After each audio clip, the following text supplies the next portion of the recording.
Hi students, welcome to marking period 6. I want to start by saying the first assignment you did for this marking period was an essay reflection. Remember that our essay, we were given an extension for the end of unit essay for The Great Gatsby, and it's the first major assignment that is going into your grade for marking period 6. So you had an extra week to work on that, and in fact a little bit more time than that.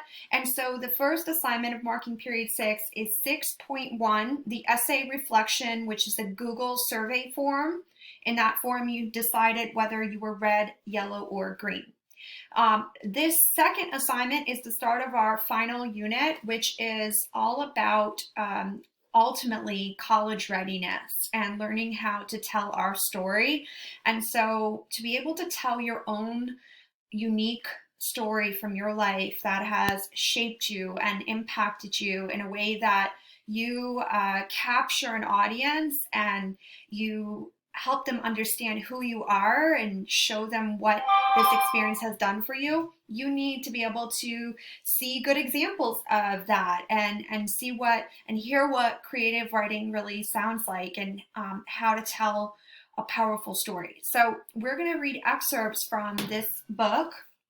The book is The Things They Carried by Tim O'Brien. And so I just want to kind of overview this assignment. To start the assignment, I asked you to play that song by Edwin Starr, and I bet a lot of you have heard this song before in your homes. War, what is it good for? Absolutely nothing, right? What is he really saying in that song? And what kind of thoughts do you have as you're initially listening to it? So obviously there's an opinion in the song, but I think it's a great song to start thinking about Vietnam, and it was a song that was famous at the time of the Vietnam War in that era, which as you've probably learned with Mr. Costello, if you've had U.S. history, there's no exact start date or end date of the Vietnam War. It was just sort of this span of years, mainly during the 60s. And so the music of that time, a lot of the songs were protest related to like protest to the war or very strong opinions surrounding the war. This war was very ugly. It was a very gruesome war, and a lot of that was because it was like this guerrilla warfare. They were in jungles in Vietnam. The weather was muggy and it's like kind of like rainforest conditions. It was really hot. They're carrying all this stuff. They don't have ability to, FaceTime their loved ones back home. They're in these trenches. It was just, very miserable conditions. But on top of that, they were constantly getting ambushed and, fighting face to face in the jungle. And so there was a lot of bloodshed, a lot of terrible atrocities occurred, and we'll get more into that later. So initially, I asked you this question: how can researching the Vietnam War era provide us insight into the novel The Things They Carried by Timothy O'Brien? So I want you to kind of have a starting point to read a few of the stories from this book. We are not going to read the whole book, but the reason is this book is like being inside the head of someone who has PTSD. I want you to think about have you heard that before? Maybe someone's like, oh yeah, I think you have PTSD from that traumatic event. So post-traumatic stress disorder is a real thing, and people who have that, they might have flashbacks, they might have nightmares, they're traumatized by an event. And the way that this story is written, the author Tim O'Brien, he actually did go to Vietnam and served in the Vietnam War, but he he says this book is fiction, and fiction we know is not true. It's like The Great Gatsby. It's this made up story. But when you read the book, the character, quote unquote, he uses is himself, Tim O'Brien. So he says when he talks about his book that it's fiction, but yet we know this author truly did go to Vietnam and was a soldier in Vietnam. And in the book, it centers around the point of view of Tim O'Brien, telling the stories of these experiences with his platoon in Vietnam. So in a weird way, it really blurs the line between what is fiction and what is nonfiction. And we could assume that a lot of these stories, there's probably a lot of truth in them. He might have altered the outcomes a bit or changed the characters slightly, but I'll bet a lot of these stories are very historically accurate in terms of what Tim O'Brien saw firsthand in Vietnam.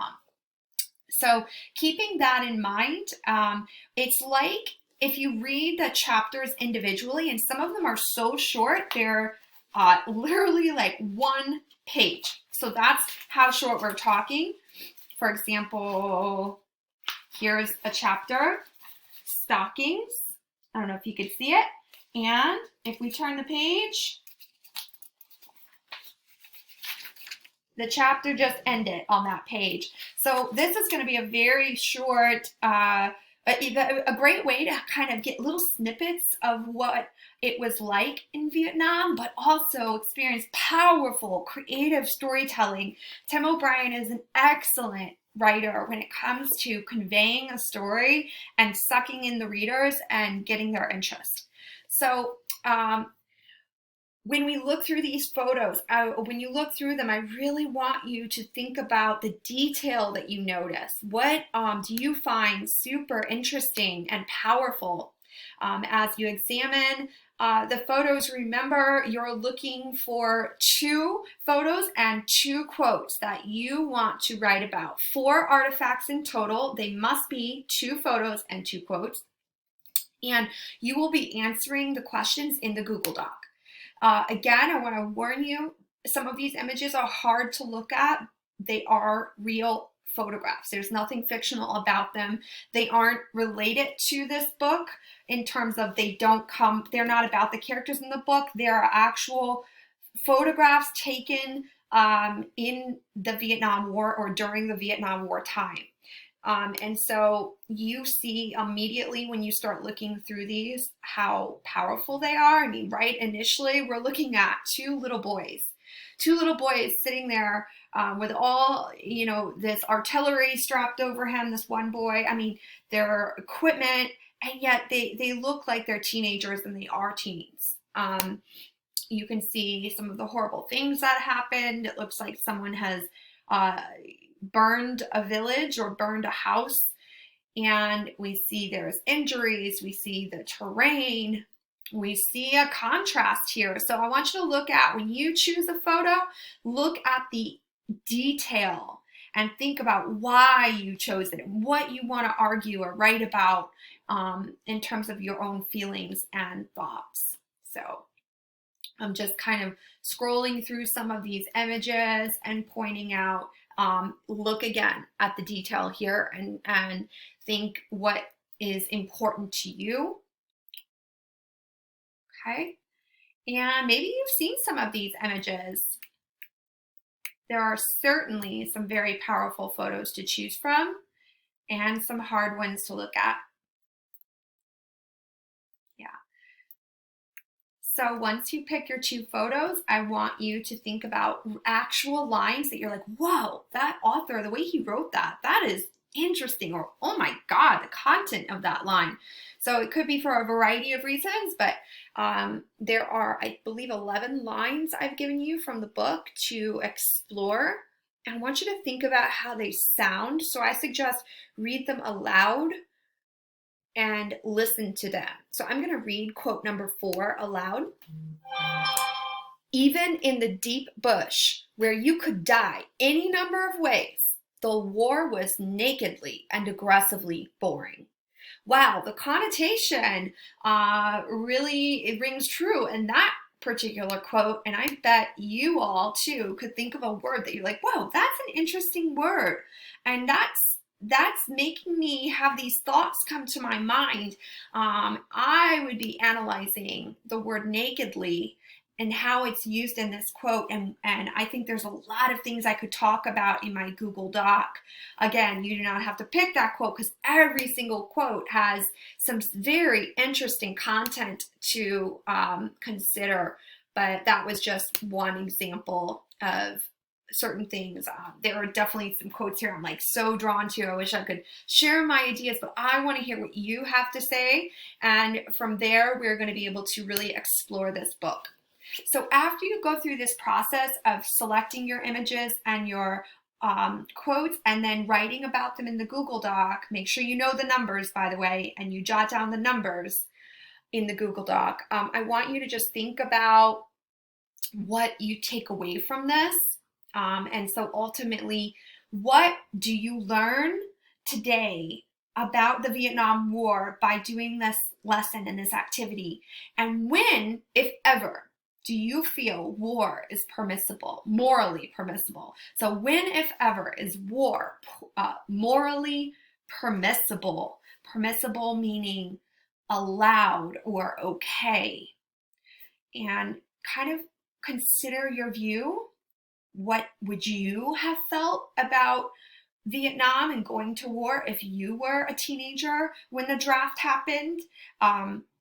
Do you think the US should have gone into that war? Would you have tried to run away and flee with the draft? I'm sure Mr. Costello talked about how a lot of young people who were drafted, they fled and tried to, and they'd be considered a traitor. They did not want to go to war. And some of them, like this author, he wanted to flee. He almost crossed the border to Canada. He was right at the border. He was gonna flee. And this is the true story of what he actually did, but he also writes about it fictionally in the book.